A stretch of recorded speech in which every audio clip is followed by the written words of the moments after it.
আসসালামু আলাইকুম। সবাই কেমন আছেন? আলহামদুলিল্লাহ, আমিও ভালো আছি। আমি আজকে আপনাদের সাথে শেয়ার করব ডিমলা পুঁটি মাছের রেসিপি। তো সবাই তো পুঁটি মাছ রান্না করে খেয়েছেন। তো আজকে একবার আমার রেসিপিটা দেখে ট্রাই করে দেখুন কতটা টেস্ট হয় পুঁটি মাছ এভাবে দু পেঁয়াজু করলে। আর এখন মাছের সিজন, চতুর্দিকে সবাই শুধু মাছই ধরছে, কারণ পুকুরে পানি শুকিয়ে যাচ্ছে, খাল বিলে পানি শুকিয়ে যাচ্ছে, যার কারণে সবাই মাছ ধরছে আর প্রচুর মাছ পাওয়া যাচ্ছে। তো আমি এখানে কিছু ডিমলা পুঁটি মাছ নিয়েছি। তো পুঁটি মাছটা আমি খুব ভালো করে ক্লিন করে নিয়েছি। পুঁটি মাছ যতই ক্লিন করি, ছোট মাছ মনে হয় যে আরো থেকে যায়। তারপর আমি খুব ভালো করে এটাকে ক্লিন করে নিয়েছি। আর এখন পানিটা ঝরিয়ে তার মধ্যে একটু লবণ দিয়ে দিলাম, সামান্য একটু হলুদ দিয়ে দিলাম। আমি বেশি হলুদ দিব না, কারণ হচ্ছে তেলের মধ্যে যখন মাছটা আমি ভাজবো, তখন একটু ডিপ ফ্রাই যখন করব, তখন হলুদের জন্য মাছটা কালো হয়ে যাবে। তো সেজন্য একটু হালকা হলুদ দিয়েছি। আর লবণটা পরিমাণ মতো দিতে হবে, কারণ হচ্ছে মাখানোর সময় যে লবণটা আমরা দিই, সেই লবণটাই মাছের ভিতরে ঢুকে। পরবর্তীতে মশলাতে যে লবণটা দেওয়া হয় সেটা মশলাতেই থাকে, বাট খাওয়ার সময় ভালো লাগে, কিন্তু ভাজার সময় আমরা যে লবণটা দিই সেটা মাছের ভিতরে ম্যারিনেট হয়ে ঢুকে যায়। এখন আমি একটা কড়াই বসিয়েছি আমি চুলায়। তো এটাকে আমি একদম হাই ফ্লেমে কড়াইটাকে খুব ভালো করে হিট করে নিয়েছি।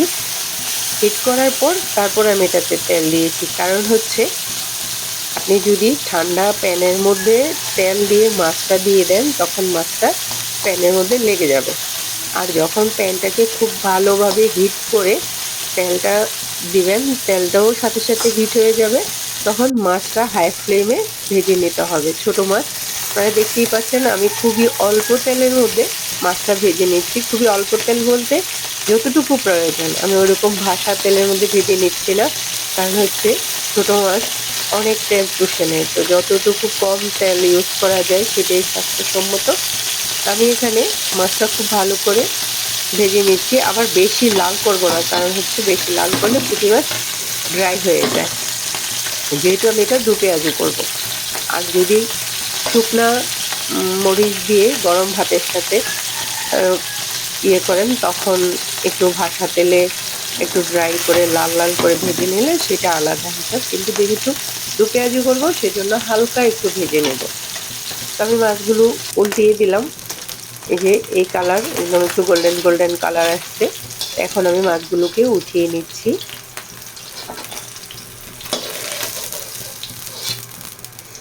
তো সবগুলো মাছ আমি এভাবে ভেজে নেব।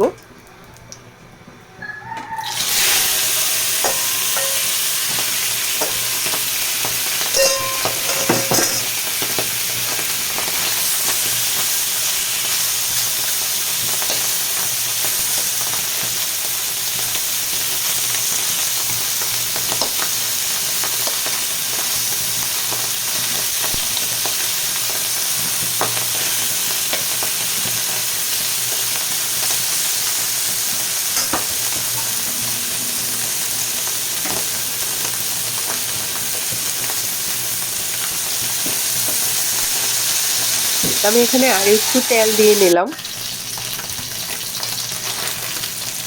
এই মাছটাও সুন্দরভাবে ভেজে ফেলেছি। এখন আমি মাছগুলো উঠিয়ে নিব। আমি চুলার আঁচটা কিন্তু মিডিয়াম আঁচেই রেখেছি। তো এখন আমি প্যানের মধ্যে মাছটা ভাজার জন্য পরিমাণ মতো তেল দিয়ে দিব। তো পরিমাণ মতো তেল দিয়ে আমি এর মধ্যে প্রথমে একটু রসুন পেস্ট দিয়েছি, কারণ রসুন পেস্টটা তেলের মধ্যে ভাজার কারণে সুন্দর একটা সেন্ট আসে। এখন একটু আদা পেস্ট দিয়ে দিলাম। তো দুইটাই একটু ভেজে নিয়েছি। আমি এখানে পেঁয়াজ বেরেস্তা ইউজ করব। আর আপনারা যদি ইনস্ট্যান্ট কাঁচা পেঁয়াজ ইউজ করেন, তাহলে পেঁয়াজটাকে আগে ভেজে নেবেন, নিয়ে তারপর রসুন বাটা আদা বাটা এগুলো দিবেন।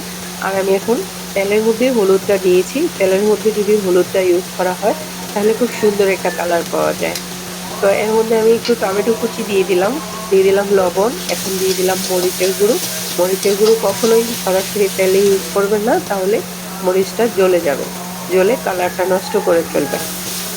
এই যে এখন আমি টমেটোটা একটু ভাজার পর, কাঁচা গন্ধটা যাওয়ার পর আমি এখানে পেঁয়াজ বেরেস্তাটা ইউজ করেছি। এখন আমি সামান্য পরিমাণে পানি দিয়েছি, জাস্ট আমি এটাকে একটু কষিয়ে নেব। অল্প অল্প করে পানি ইউজ করব, একবারে বেশি পানি দিব না। তো টমেটোটা গলে মশলাটা মাখা মাখা হয়ে তেলের উপরে উঠে আসছে। এখন আমি ভাজা মাছগুলো দিয়ে দিলাম।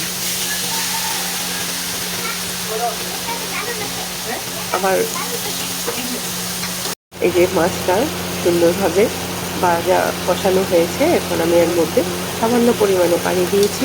আমার ভয়েসের জন্য যদি কোনো প্রবলেম হয়ে থাকে সরি, কারণ হচ্ছে আমি আজকে অনেক দিনে অসুস্থ, ভিডিও দিতে পারছি না। তো আজকে আর করতে পারলাম না, ভাবলাম যে না, আজকে একটা ভিডিও আপনাদের সাথে শেয়ার করি। তো মাছটা এখানে সিদ্ধ হওয়ার কোনো কিছুই নেই, কারণ ভাজার সময় মাছটা হয়ে গেছে। শুধু একটু পানি দিয়ে আমি এটাকে 5 মিনিটের মতো চুলায় রেখেছি। এখন আমি গ্রিন গ্রিন কিছু কাঁচামরিচ দিয়ে দিলাম, ধনেপাতা দিয়ে দিলাম। এখন আমি নেড়ে চেড়ে পরিবেশন করে ফেলবো। তো আমার ভিডিও যদি ভালো লেগে থাকে, এরকম ভিডিও যদি আবার আরও দেখতে চান, তাহলে অবশ্যই আমার ফেসবুক পেজটা ফলো করে দিবেন, আমার ইউটিউব চ্যানেলটা সাবস্ক্রাইব করে দিবেন।